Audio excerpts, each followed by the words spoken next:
Hello my dear student, welcome back to Aryan classes. Aryan ક્લાસીસમાં મારા દરેક વાલા વિદ્યાર્થીઓનું હાર્દિક સ્વાગત છે. ચાલો વિદ્યાર્થીઓ, આજના વિડીયોની અંદર આપણે ધોરણ 10 અને વિષય આપણો જે વિજ્ઞાન છે, તો વિજ્ઞાનનું આપણે આજે પેપર સોલ્યુશન કરવાના છીએ. અને આ પેપર તમારી પ્રથમ વાર્ષિક પરીક્ષા 2025 અને બનાસકાંઠા શાળા વિકાસ સંકુલ એટલે કે બનાસકાંઠા જિલ્લાનું આ પેપર છે. અને તારીખ તમે અહીંયા જોઈ શકો છો 10/10/2025 અને વાર શુક્રવાર, એટલે કે આજનું લેટેસ્ટ પેપર છે.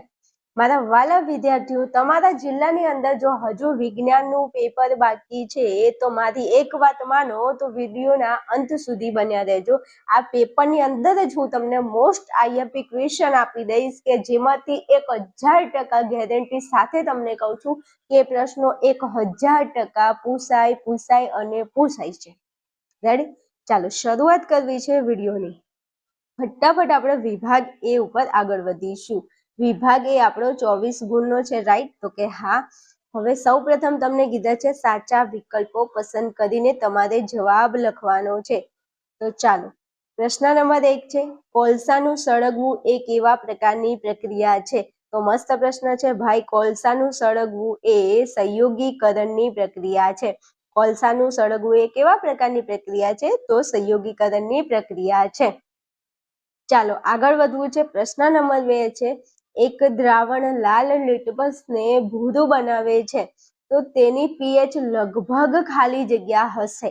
હવે એક વસ્તુ સમજો ધ્યાનથી કે એક દ્રાવણ લાલ, લા અને ભૂ, તો તમને ખબર છે કે એસિડ અને બેઝ, તો બેઝ છે, બેઝ બે લાભુ, બેઝ જે છે એ લાલ લિટમસને ભૂરું બનાવે છે. તો જે બેઝ છે એની પીએચ હંમેશા 7 કરતા વધારે હોય છે. તો તમે ઓપ્શન ચેક કરો તો 7 કરતા વધારે આંકડો તમને અહીંયા દેખાય છે 10. તો આપણો જવાબ આવે છે 10. આ 1, 4 અને 5 જે છે એ એસિડિક દ્રાવણનું સૂચન કરે છે. હા, અહીંયા લાલની જગ્યાએ ભૂરું હોત ને ભૂરાની જગ્યાએ લાલ હોત તો જવાબ આમાંથી આવત, પણ એવું ન બની શકે. અહીંયા આપણને એવું કીધું છે કે લાલ લિટમસને ભૂરું બનાવે છે. તો 2 લા ભૂ એટલે જવાબ આપણો આવશે 10. ઓકે, ચાલો પછી 3 માં કીધું છે નીચેના પૈકી કઈ પદ્ધતિ લોખંડને સાંતળવાની તવીને કાટ લાગવાથી અટકાવી શકે છે? હવે ભાઈ આટલું બધું ઓવર એક્ટિંગ ક્યાં કરવાની જરૂર હતી અહીંયા કે લોખંડને સાંતળવાની તવીને કાટ લાગતા? સીધું એમ કહી દીધું હોત કે લોખંડની તવીને કાટ લાગવાથી અટકાવી શકે, એવું કહી દીધું હોત તો. પણ નહીં. પણ આપણે હોશિયાર છીએ ને. લોખંડને કાટ લાગતો અટકાવવા માટે કઈ પદ્ધતિ ઉપયોગમાં આવે? તો એક તો જો ગ્રીસ લગાવવાની પદ્ધતિ, રંગ લગાવી શકો અને ઝીંકનું સ્તર લગાવી શકો. તો જવાબ આવશે અહીંયા ઉપયુક્ત તમામનો ઉપયોગ કરી અને તમે લોખંડને કાટ લાગતો અટકાવી શકો છો. ચલો આગળ વધવું છે. તો પ્રશ્ન નંબર 4 છે, ડાયાબિટીસ રોગમાં રુધિરમાં શર્કરાનું પ્રમાણ નિયંત્રિત કરે છે તે અંતઃસ્ત્રાવનું નામ શું છે? 1000%ના 1000% મોસ્ટ આઈએમપી ક્વેશ્ચન તમને ગમે તે સ્વરૂપે પૂછાય, ખરું ખોટું વિકલ્પો ખાલી જગ્યા ગમે તેમાં, પણ આ પ્રશ્ન પૂછાય છે. જોડકામાં પૂછી લે ગમે તે રીતે, પણ આ પ્રશ્ન પૂછાય છે કે શર્કરાનું નિયંત્રણ કરતો અંતઃસ્ત્રાવ કયો છે? તો જવાબ આવશે ઇન્સ્યુલિન, જે સ્વાદુપિંડમાંથી નીકળે છે અને ડાયાબિટીસમાં રુધિરમાં શર્કરાનું નિયંત્રણ કરે છે. તો જવાબ આવશે ઇન્સ્યુલિન. ચલો આગળ, પ્રશ્ન નંબર 5 છે, પિત્તનો સંગ્રહ કરતું અંગ કયું છે? તો પિત્તનો સંગ્રહ પિત્તાશય કરે છે.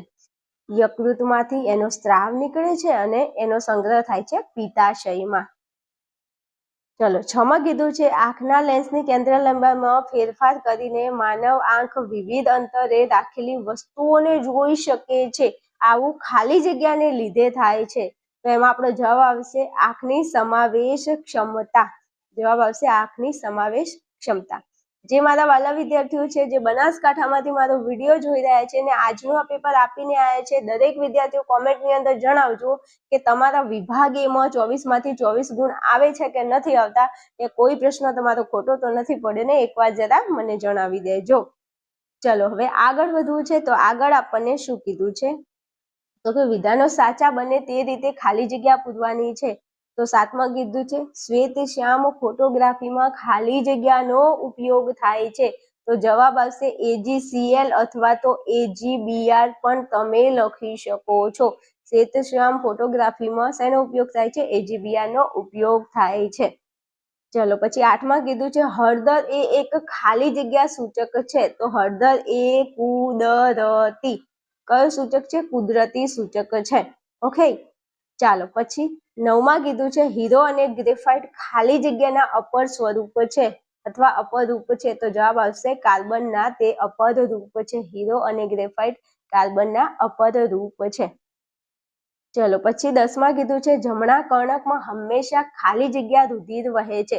ભાઈ ડાબુ કર્ણક ડાબુ ક્ષેપક છે, એમાં ખબર છે કે એમાં ઓક્સિજન યુક્ત રુધિર વહે છે, પણ અહીંયા જમણું કર્ણક કીધું છે તો અહીંયા આવશે કાર્બન યુક્ત, કાર્બન ડાયોક્સાઇડ યુક્ત રુધિર વહે છે, અથવા તમે કહી શકો કે અશુદ્ધ રુધિરનું વહન થાય છે. અશુદ્ધ, તમે બંનેમાંથી જે પણ જવાબ લખ્યો સાચો હશે કે જમણા કર્ણકમાં અશુદ્ધ અથવા તો કાર્બન ડાયોક્સાઇડ યુક્ત રુધિરનું વહન થાય છે.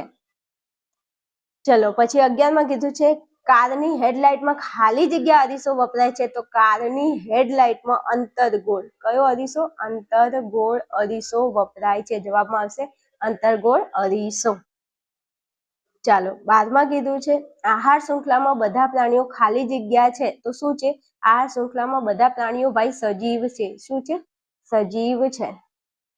ચલો આગળ વધવું છે તો આપણને કીધું છે કે વિધાનો ખરા છે કે ખોટા છે તે જણાવો. તો પ્રશ્ન નંબર 13 છે હાઇડ્રોજન વાયુની શોધ હેનરી કેવેન્ડિશે કરી છે, તો આપણો જવાબ સાચો છે. આ વિધાન સાચું છે. હાઇડ્રોજન વાયુની શોધ કોને કરી છે? હેનરી કેવેન્ડિશે કરી છે.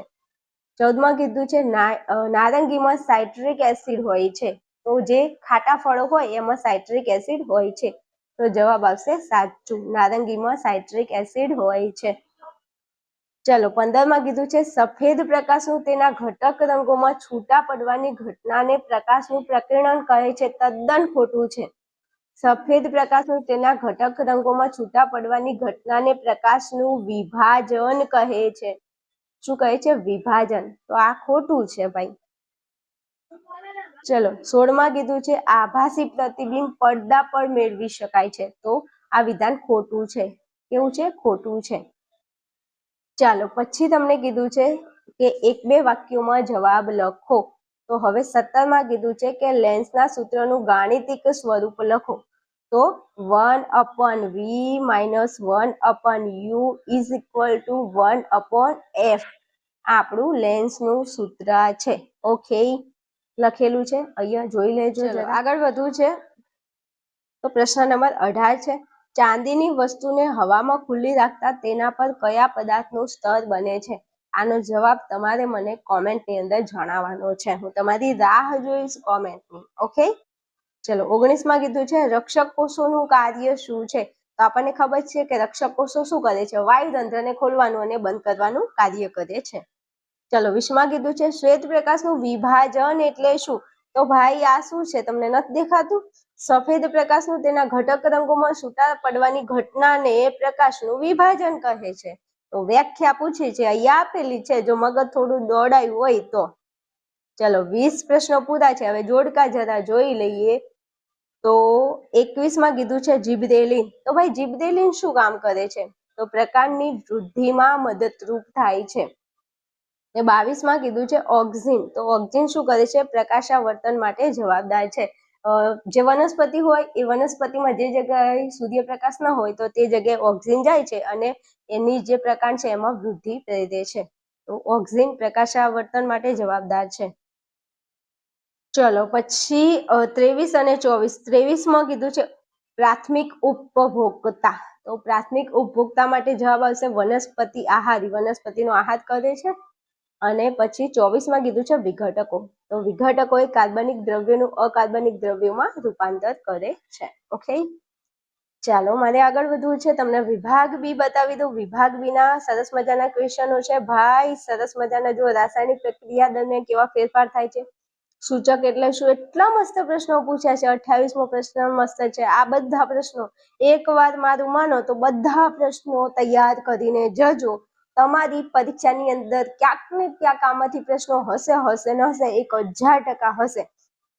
એમાં અમુક પ્રશ્નો જો આ ચેતાકોષ તો કરી જ નાખજો, ઓઝોન વાળો પ્રશ્ન કરી જ નાખજો, માનવ આંખને કરીને જજો, પ્રકાશનું પરાવર્તન એટલે શું તેના નિયમો આ પણ પ્રશ્ન કરી લેજો.